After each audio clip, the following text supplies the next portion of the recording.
जय हिंद students, welcome to DNA daily news analysis of Target Defence academy.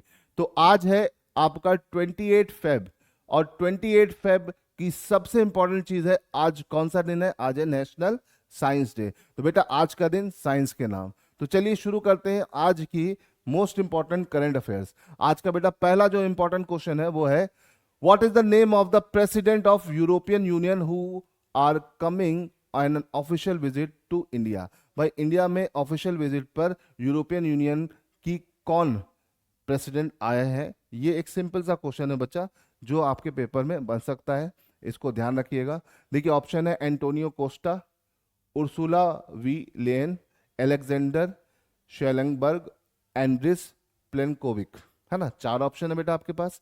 इसमें अगर देखा जाए तो आप देख ही रहे हैं यहाँ पे पिक्चर में, ठीक है। उर्सुला वॉन्डर लेन ये आई हैं, ये यूरोपियन यूनियन की प्रेसिडेंट है, जो कि इंडिया में ऑफिशियल विजिट पर आई हैं, और जिससे इंडिया और यूरोपियन यूनियन के बीच का जो रिलेशनशिप है वो और मजबूत होगा, ठीक है। और ट्रेड की और इकोनॉमिक पार्टनरशिप्स बढ़ेंगी। तो ये सब चीज़ें तो हम समय के साथ देखेंगे ही, लेकिन खास बात क्या है? European union. बेटा यूरोपियन यूनियन की बात करते हैं, यूरोप के जितने भी देश हैं उनका एक यूनियन बना है, और जिसकी कॉमन करेंसी है यूरो। है ना, यहाँ पर ये सारे देश हैं। आप देख सकते हैं यूरोपियन यूनियन के अंदर सारे देश आते हैं एक्सेप्ट ब्रिटेन। ब्रिटेन ने अभी कुछ टाइम पहले यूरोपियन यूनियन से एग्जिट कर दिया था, जो कि ब्री एग्जिट के नाम से बड़ा मशहूर हुआ था। है ना, और अगर देखा जाए तो उस टाइम पे इनमें टोटल मेंबर होते थे 28। अभी कितने हो गए? 27। तो कोई अगर आपसे पूछे कि यूरोपियन यूनियन में नंबर ऑफ कंट्रीज कितनी है, तो बेटा नंबर ऑफ कंट्रीज है 27। कब बना था? 1993 में। और यूरोपियन यूनियन का जो हेडक्वार्टर है या कैपिटल है वो बेल्जियम है, और कुछ ऑपरेटिव हिस्से इसके लग्जमबर्ग से भी चलते हैं। याद रखिए कहाँ से चलते हैं बेटा? लग्जमबर्ग से। तो लग्जमबर्ग और बेल्जियम इसके हेडक्वार्टर या कैपिटल सिटीज में आता है, ठीक है। चलिए अब यहाँ से आगे बढ़ते हैं नेक्स्ट क्वेश्चन की तरफ बेटा। नेक्स्ट क्वेश्चन की अगर हम बात करते हैं तो हमारा नेक्स्ट क्वेश्चन, नानाजी देशमुख। नानाजी देशमुख की अभी डेथ एनिवर्सरी सेलिब्रेट हुई। तो हमारे जो होम मिनिस्टर थे अमित शाह जी, वो इस डेथ एनिवर्सरी को कहाँ पर इन्होंने अच्छे से सेलिब्रेट किया? वो गए थे और न्यूज़ बनी। तो ऑप्शन है पुणे, चित्रकूट, नैनीताल, प्रयागराज। तो बेटा नानाजी देशमुख की अगर हम बात करते हैं तो एक सोशल रिफॉर्मर और पॉलिटिशियन थे, जिन्होंने बहुत सारे सोशल रिफॉर्म किए और पॉलिटिक्स में भी अच्छा नाम कमाया। इनकी लीडिंग पार्टी बीजेपी थी, तो इसीलिए अमित शाह थोड़ा सा प्रमोट भी कर रहे हैं। और अगर देखा जाए तो इनकी ये एनिवर्सरी कहाँ पर सेलिब्रेट की गई? चित्रकूट में। क्योंकि देखिए नानाजी देशमुख के जो अंतिम समय था वो चित्रकूट में ही भी था, इनकी डेथ वहीं हुई थी, तो इसीलिए डेथ एनिवर्सरी को भी यहीं पे सेलिब्रेट किया गया। तो ये थोड़ा सा इंपॉर्टेंट पॉइंट है, ठीक है। और नानाजी देशमुख के बारे में बात करते हैं तो आप देख सकते हैं नानाजी देशमुख के बारे में कि भाई सोशल रिफॉर्मर और पॉलिटिशियन थे, हैदराबाद में बॉर्न हुए, ठीक है। इनकी डेथ चित्रकूट एमपी में हुई। और एक बड़े पॉलिटिशियन रह चुके हैं, किस पार्टी से? बीजेपी से। साथ ही साथ अगर हम बात करते हैं कि इनको बहुत सारे अवार्ड्स मिले, इसमें तो बड़े अवार्ड्स की अगर हम बात करें तो पद्म विभूषण इन 1999, और रिसेंटली इनको भारत रत्न भी दिया गया है 2019 में। तो तब भी न्यूज़ में था, अब इनकी जो ये एनिवर्सरी मनाई जा रही है ये भी बड़ी न्यूज़ में है, इसे ध्यान रखिएगा, ठीक है। भारत रत्न इनको मरने के उपरांत दिया गया है, ठीक है, पोस्टुमस दिया गया है, इसे ध्यान रखिएगा बच्चों, ठीक है। आगे देखते हैं, बहुत ही इंपॉर्टेंट क्वेश्चन है और इसके बारे में तो हर जगह चर्चा चल रही है। महाकुंभ। महाकुंभ का एक दिव्य समापन हुआ, तो ये दिव्य समापन कितने दिन के बाद हुआ? ये एक सिंपल सा क्वेश्चन है। The divine end of Mahakumbh, ठीक है, there there is a divine end of Mahakumbh after how many days? Simple सा क्वेश्चन है, बन सकता है आपके पेपर में। तो कितने दिन चला महाकुंभ? एक ये घुमा के भी क्वेश्चन बन सकता है। तो महाकुंभ की अगर हम बात करें तो वो कितने दिन चला? 45, 50, 55, 65 डेज। अब इसको सोच के थोड़ा सा आप कंफ्यूजन में आ जाएंगे कि कितने दिन चला। बेटा ये चला आपका कितने दिन? ये चला आपका 45 डेज। महाकुंभ पूरे 45 दिन चला, और इसके बाद इसका एक दिव्य समापन हुआ। जब हम महाकुंभ की बात करते हैं तो महाकुंभ का भी अपना एक लंबा चौड़ा इतिहास है, जो ऑलरेडी आपको पता है। बट एक बहुत ही इंपॉर्टेंट क्वेश्चन आता है कि महाकुंभ या कुंभ के मेले से, है ना, जब हम बात करते हैं किसकी, कुंभ की, तो कुंभ से कितनी नदियां एसोसिएट है, how many rivers are associated with Kumbh. तो आपकी एक होली रिवर तो है गंगा, गंगा के अलावा आपकी है शिप्रा, ठीक है बेटा, और शिप्रा के अलावा तीसरी जो रिवर कुंभ से एसोसिएट है वो है आपकी गोदावरी, है ना। तो कुंभ के मेले कितनी नदियों पे लगते हैं, 3 नदियों पे, गंगा, शिप्रा और गोदावरी, और कितनी जगह पे लगते हैं, ठीक है। तो सबसे पहले आपका लगता है हरिद्वार, ठीक है, उसके बाद आपका प्रयागराज, है ना बेटा, फिर शिप्रा, शिप्रा में जब कुंभ का मेला लगता है तो बेटा कहाँ लगता है, उज्जैन,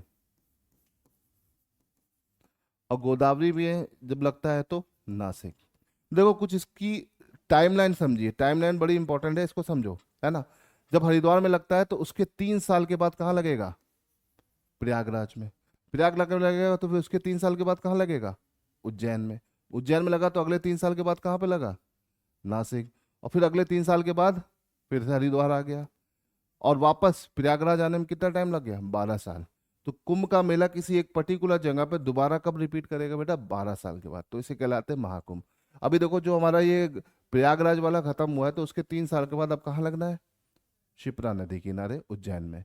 तो याद रखिएगा कुंभ का मेला जब बहुत ही 12 साल के बाद लगता है तो महाकुंभ होता है, ठीक है। इस महाकुंभ की में 66,000 66 करोड़ लोगों ने पार्टिसिपेट किया, तो ये भी अपने आप में एक वर्ल्ड रिकॉर्ड है। दुनिया का सबसे बड़ा फेस्टिवल बोल सकते हैं, मेला बोल सकते हैं, जो क्या है, कुंभ है। कुंभ इतना फेमस और इतना बड़ा है कि इसके बारे में अगर हम बात करें तो यूनेस्को की हेरिटेज, इनटेंजिबल हेरिटेज लिस्ट में भी है।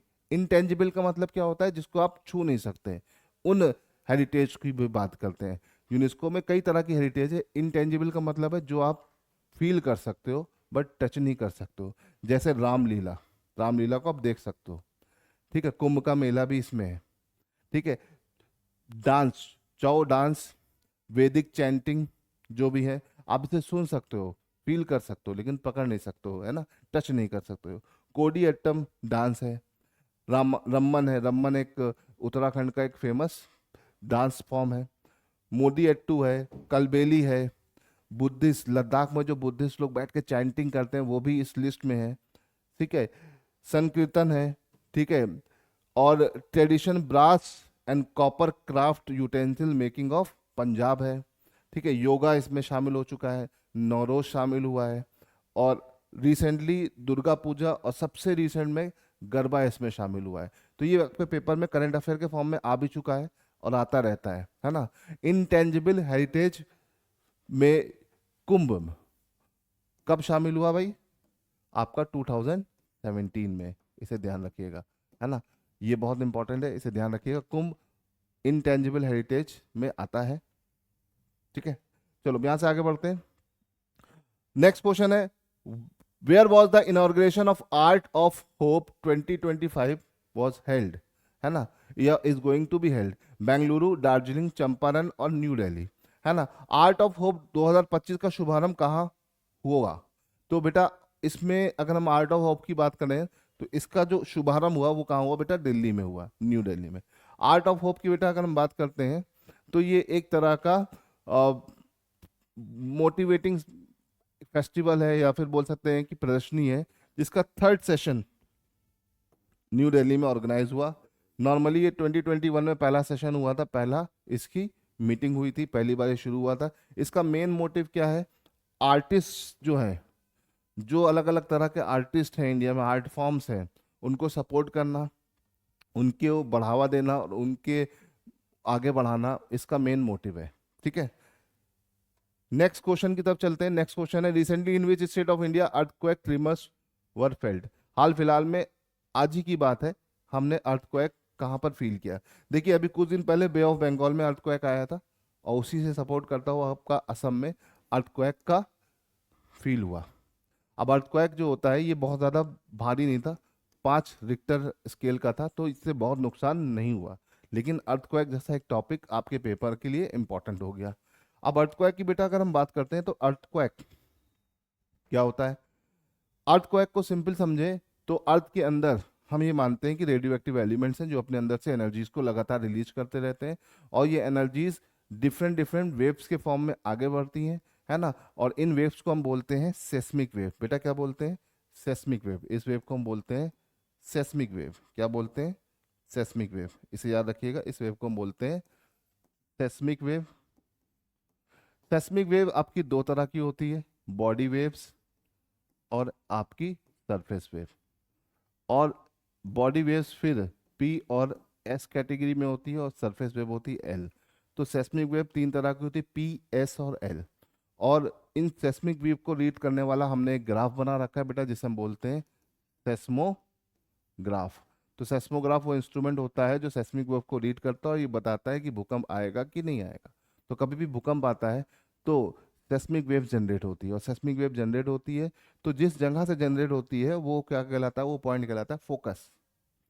ठीक है, वो नीचे वाला पॉइंट बेटा क्या कहलाता है? फोकस। और इसके परपेंडिकुलर सरफेस पे जो पॉइंट मिलता है वो कौन सा होता है? एपिसेंटर। तो सरफेस पे आपका भूकंप का कौन सा पॉइंट मिलेगा? एपिसेंटर। सरफेस के अंदर जो पॉइंट होता है वो कौन सा होता है? फोकस। अब अगर हम अर्थक्वेक की बात करते हैं तो अर्थक्वेक को मेजर करने के लिए हमने एक स्केल बना रखी है। उस स्केल का नाम बेटा है रिक्टर स्केल। याद रखिएगा, रिक्टर स्केल की अगर हम बात करते हैं तो रिक्टर स्केल जो है वो बताती है हमें अर्थक्वेक की इंटेंसिटी। देखो सेस्मोग्राफ जो होता है बेटा, सेस्मोग्राफ सिर्फ बताता है कि भूकंप आ रहा है कि नहीं आ रहा है।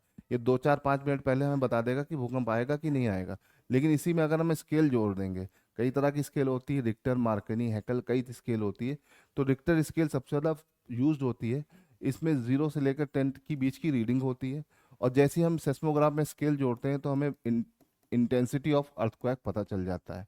जैसे मैंने आपको बताया 5 इंटेंसिटी का आया, मतलब बहुत ज़्यादा हैक्टिक नहीं है, बहुत ज़्यादा नुकसान करने वाला नहीं है। इसमें 0 1 2 3 4 5 6 7 8 9 10 ऐसा स्केल्स में रीडिंग होती है। मान लो अगर 3 पे भूकंप आया, 3 से 5 आया, है ना, और 5 से फिर 6 गया, तो 5 से 6 वाला जो भूकंप होगा, जो 6 पे आएगा वो 5 से कितना भारी होगा? 10 टाइम्स, है ना।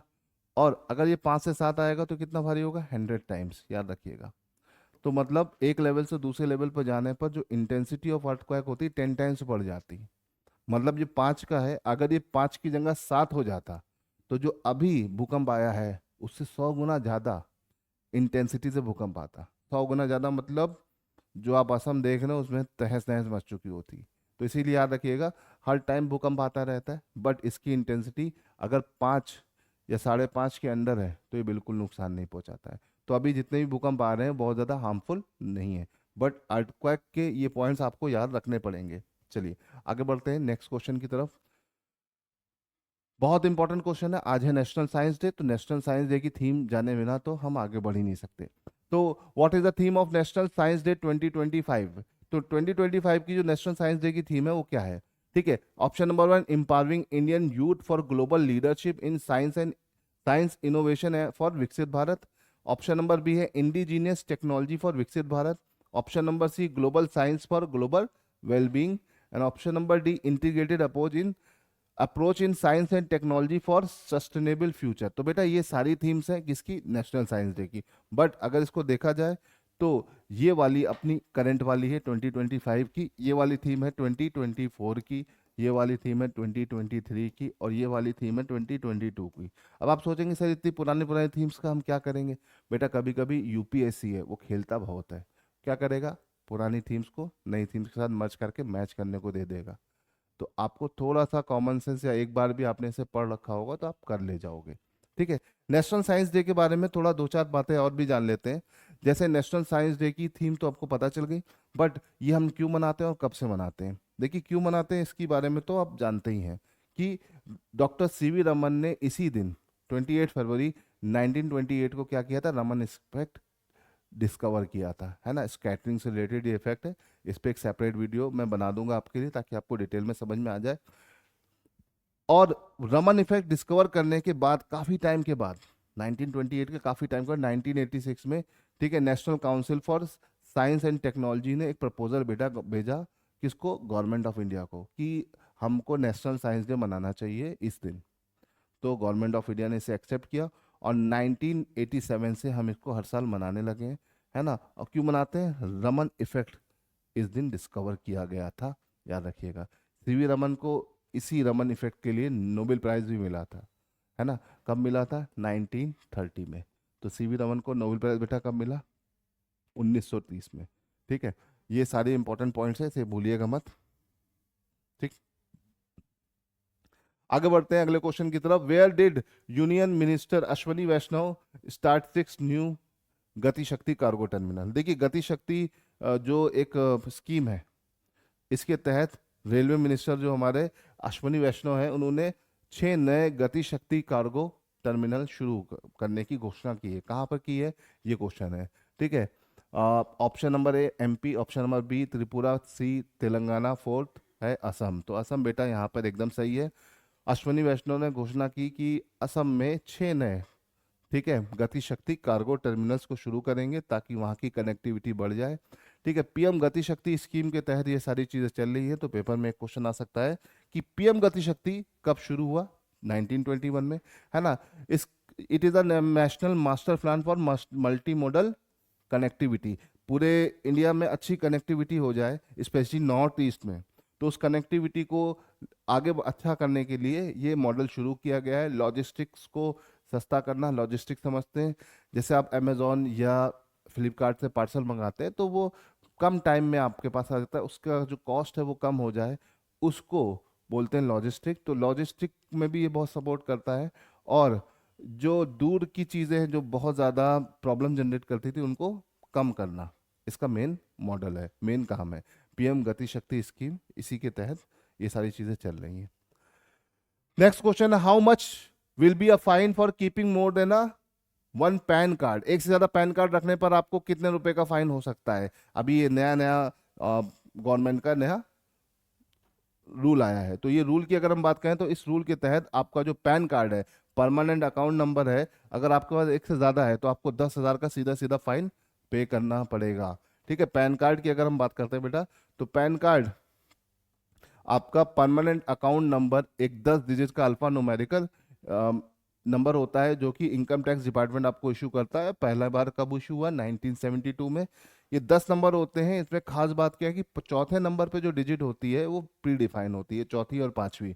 चौथे नंबर पे जो डिजिट होगी वो इनमें से कोई एक होगी। जैसे आपके लिए क्या होगी? आपके लिए तो ये हो जाएगी पर्सनल, है ना, ये पर्सनल वाला हो जाएगा पी। तो आप में से जितने लोगों के पास भी पैन कार्ड होगा, उसके चौथा नंबर पे क्या लिखा होगा बेटा? पी। क्यों? क्योंकि आप इसे पर्सनल यूज कर रहे हो। लेकिन मान लो अगर गवर्नमेंट ऑफ इंडिया का कोई अकाउंट है तो उस पर क्या लिखा होगा? जी। कोई कंपनी है, अगर आपने कोई प्राइवेट लिमिटेड कंपनी खोल रखी है तो उसका भी एक पैन कार्ड होगा, उस पर क्या लिखा होगा? सी, है ना। और कोई फर्म है तो क्या लिखा होगा? एफ। ठीक है, तो इस तरह से लोकल अथॉरिटी है तो एल। तो हर ऑर्गेनाइजेशन का अपना एक पैन कार्ड होता है, इंडिविजुअल का भी होता है। तो अगर आप इंडिविजुअल अपना पैन कार्ड देखोगे तो उसमें 4th नंबर पे क्या लिखा होगा बेटा? पी। और 5th नंबर पे क्या लिखा होता है मैं बताता हूँ। 5th नंबर पे आपके सरनेम का पहला अल्फाबेट होता है ना। जैसे आप मान लो आपका नाम है प्रवीण कुमार, है ना, तो आपका जो के अल्फाबेट है ये होगा 5th नंबर पे, है ना। या अगर आपका नाम है संदीप सिंह, तो आपका सरनेम का पहला अल्फाबेट इस पे यूज हो जाएगा, ठीक है, एस। तो आप चेक कर सकते हो, बहुत इंटरेस्टिंग फैक्ट है ये जो मैंने आपको बताया। चलिए अब यहाँ से आगे बढ़ते हैं नेक्स्ट क्वेश्चन की तरफ। बहुत इंपॉर्टेंट क्वेश्चन है, पेपर में आने की बहुत हाई पॉसिबिलिटी है। ठीक है, हमारे नए चीफ इलेक्शन कमिश्नर अपॉइंट हुए हैं, उनका नाम बताना है। ठीक है, तो नए चीफ इलेक्शन कमिश्नर कौन है? ज्ञानेश कुमार, CEC। ठीक है, चीफ इलेक्शन कमिश्नर जो होता है बेटा वो आता है इलेक्शन कमीशन के अंदर, है ना। इलेक्शन कमीशन की अगर हम बात करें, इलेक्शन कमीशन ऑफ इंडिया हमारे कॉन्स्टिट्यूशन के पार्ट 15 में डिफाइन है, आर्टिकल 324 के तहत। और जो बताता है कि हमारे देश में एक चीफ इलेक्शन कमिश्नर और साथ में 2 इलेक्शन कमिश्नर होंगे। पहले सिंगल मेंबर बॉडी हुआ करती थी, बट 1989 के बाद ये मल्टी मेंबर बॉडी होगी। 1989 में क्या हुआ? 1989 में बेटा बहुत इंपॉर्टेंट कांड हुआ, आपकी वोटिंग की उम्र 21 साल से घटाकर 18 साल कर दी गई। और ठीक है, आपका एक बहुत इंपॉर्टेंट अमेंडमेंट हुआ, ठीक है, 61st कॉन्स्टिट्यूशनल अमेंडमेंट 1989। कई बार पेपरों में आया हुआ है, इसे ध्यान रखना। वोटिंग करने की उम्र को 21 साल से 18 साल कर दिया गया, मतलब बहुत सारे वोटर बढ़ गए, काम बढ़ गया, तो एक आदमी से नहीं संभल रहा था तो उसके 2 असिस्टेंट बना दिए गए, है ना। तो इसे मल्टी मेंबर बॉडी 90s के डिकेट्स में किया गया, 91, 92, 93 में अलग अलग टाइम पर सिंगल मेंबर मल्टी मेंबर से किया गया, ठीक है। अगर हम बात करते हैं तो करंट टाइम में हमारे जो इसका कंपोजिशन है वो क्या है, एक चीफ इलेक्शन कमिश्नर होता है, 2 इलेक्शन कमिश्नर होते हैं। इसमें मेन होता है आपका ये वाला बंदा, ठीक है। इस चीफ इलेक्शन कमिश्नर की अगर हम बात करें तो अपॉइंट करता है कौन, प्रेसिडेंट। रिमूव पार्लियामेंट में इम्पीचमेंट लाइक प्रोसेस के थ्रू होता है बेटा, इम्पीचमेंट लाइक प्रोसेस, है ना। इम्पीचमेंट लाइक प्रोसेस, इम्पीचमेंट सिर्फ और सिर्फ इंडिया में किसका होता है, प्रेसिडेंट का। लेकिन इम्पीचमेंट लाइक मतलब पार्लियामेंट में रेजोल्यूशन पास होता है, लोकसभा से राज्यसभा से, फिर इनको हटाया जाता है। तो इनको हटाना बहुत आसान काम नहीं है। हाँ, अपॉइंट होने के कब तक ये अपना कार्यभार संभालेंगे, तो इनका टेन्योर होता है बेटा 6 ईयर और 65 ईयर। मान लो मैं बन गया chief justice of India at the age of 55, तो मैं कब तक संभालूंगा, 55 + 6, 61 पर रिटायर। लेकिन मान लो मेरी age chief justice of sorry election commissioner of India बनते वक्त कितनी है, 62, तो 65 तक मैं रहूंगा सिर्फ 2 साल, 3 साल, है ना। तो ये याद रखिएगा, अप टू 65 ईयर्स और 6 ईयर, दोनों में से जो पहला हो जाए, है ना। करंट कैग तो आपको पता है, लेकिन पहला कैग कौन था, सुकुमार सेन। भारत के पहले कैग थे सुकुमार सेन, इसे याद रखिएगा। चलिए बढ़ते हैं आगे अगले क्वेश्चन की तरफ। क्वेश्चन नंबर 10, क्वेश्चन नंबर 10 है कि भाई who has been appointed as the director of institute of economic growth new Delhi, है ना। न्यू दिल्ली में एक इंस्टीट्यूट है इकोनॉमिक ग्रोथ का, इसके नए डायरेक्टर कौन बने भाई, तो आप इनको देख सकते हैं, पहचानिए, नाम बताइए, ठीक है। पहचान में तो आ नहीं रहे होंगे, नाम मैं ऐसे ही बता देता हूँ। Sabyasachi car, professor Sabyasachi car एक प्रोफेसर है जो अलग अलग संस्थाओं में अपनी सेवाएं दे चुके हैं और अभी रिसेंटली डायरेक्टर अपॉइंट हुए, कहाँ के, institute of economic growth. Institute of economic growth की बेटा अगर हम बात करते हैं तो 1982 में फाउंड हुआ था VKRV राव के द्वारा, है ना। ये अलग अलग तरह की इंडिया की जो अलग अलग फील्ड की रिसर्च है इकोनॉमिक ग्रोथ की, उसके लिए बनाया गया था, है ना। इसकी 9 डिफरेंट डिफरेंट्स बोल सकते हैं। The institute areas of research में be broadly classified into 9 themes, इसकी 9 अलग अलग थीम्स है। उसमें agriculture rural development, environment and natural resources, globalization and trade, health, economy and policy, industries and development, employment, labor and informal sectors, microeconomics analysis and policy, population and human resources, social change and social structures।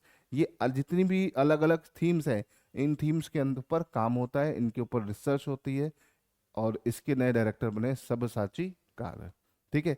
तो चलिए आज के लिए बेटा इतना रहने देते हैं। आई होप कि आपको सब समझ में आया होगा। अगर सब समझ में आ रहा है तो लाइक और शेयर करते रहिए, और हमारे टेलीग्राम चैनल पे भी जुड़िए, वहाँ पर आपको इसी से रिलेटेड सारी क्विज एकदम फॉर्मल तरीके से मिलेगी। चलिए आज के लिए इतना रहने देते हैं। जय हिंद।